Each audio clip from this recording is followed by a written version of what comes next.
Madam, इन्हें अंदर करके हमें बिल्कुल अच्छा नहीं लगा, पर क्या करें, कानून से बंधे हुए हैं।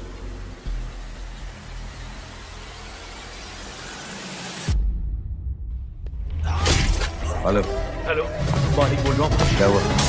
अरे भाई, वो हरामखोर माधव की मदद करने आया था 10 आदमियों को लेकर। क्या है मझधार 2 की कहानी? क्या है इस नई स्क्रिप्ट में?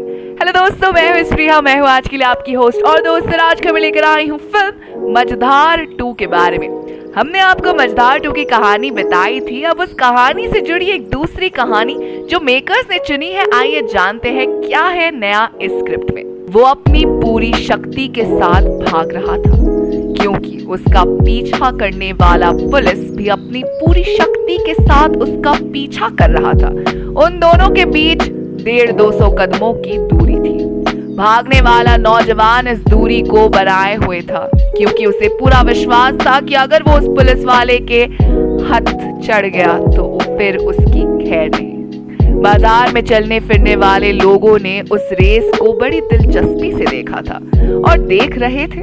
कुछ लोग समझ रहे थे कि वो नौजवान कोई चीज चुरा कर भागा है, और कुछ समझ रहे थे कि वो किसी की हत्या करके भागा है। कुछ लोगों ने सोचा भी कि वो भी भागकर उस नौजवान को पकड़कर पुलिस के हवाले कर दे। फिर वो ये सोचकर पीछे हट गए कि क्यों बेकार में पुलिस के झमेले में पड़े। जो लोग उस नौजवान को अपनी तरफ भागते हुए देख रहे थे, उन्होंने बढ़कर उसका रास्ता इसीलिए नहीं रोका क्योंकि अगर उस भगौड़े के पास कोई हथियार या कोई चाकू हुआ तो वो उस चाकू से उन पर वार न कर दे। आगे चलकर वो नौजवान एक गली में घुस गया।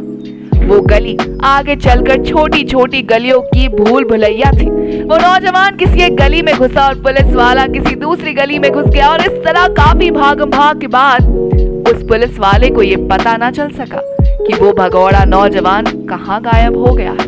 जब पुलिस वाला भाग कर थक गया, उसकी सांस फूली तो गुस्से में बड़बड़ाया, अब तो भाग गया साला, देखता हूँ मुझसे कब तक भागता रहेगा, कभी ना कभी तो मेरे हाथ चढ़ेगा ही, और तब मैं उसे वो सजा दिलवाऊंगा कि जिंदगी भर याद रखेगा। उस नौजवान को इस बात का विश्वास हो गया कि वो पुलिस वाला गलियों की भूल भुलैया में पीछे रह गया है और अब वो उसका पीछा नहीं कर रहा, तो उसने चैन की सांस ली। अब वो नौजवान भाग नहीं रहा था, बल्कि तेजी से चल रहा था। चलते चलते वो एक कमर्शियल एरिया में आ गया जहां ज्यादातर प्राइवेट कंपनीज के ऑफिस थे। अचानक उस नौजवान की नजर एक बोर्ड पर आई। उस बोर्ड पर लिखा था advocate Rita Sanyal, MA LLB। उस बोर्ड को देखकर वो नौजवान रुक गया। 1-2 मिनट तो वो उस बोर्ड को ही देखता रहा, फिर उसने नीचे पता पढ़ा और उस बिल्डिंग में चला गया। दूसरी मंजिल पर जाकर वो फिर एक ऑफिस के सामने जाकर रुक गया। ऑफिस के गेट के एक तरफ रीता सान्याल के नाम की एक नेम प्लेट लगी हुई थी। साहस करके वो नौजवान रीता सान्याल के ऑफिस में आया। ये एक रिसेप्शन रूम था जिसमें 4-5 आदमी बैठे थे और एक कोने में रिसेप्शनिस्ट जूली बैठी थी।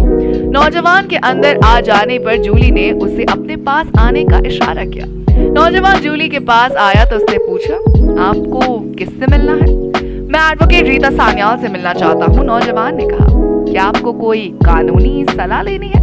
जी हाँ, मैं आपको ये बात बताना चाहूंगी कि मैडम रीता सान्याल केवल कत्ल के मुकदमे ही लेती है, सिविल केसेस नहीं। आगे जो हुआ वो जानने के लिए बने रहिए हमारे साथ।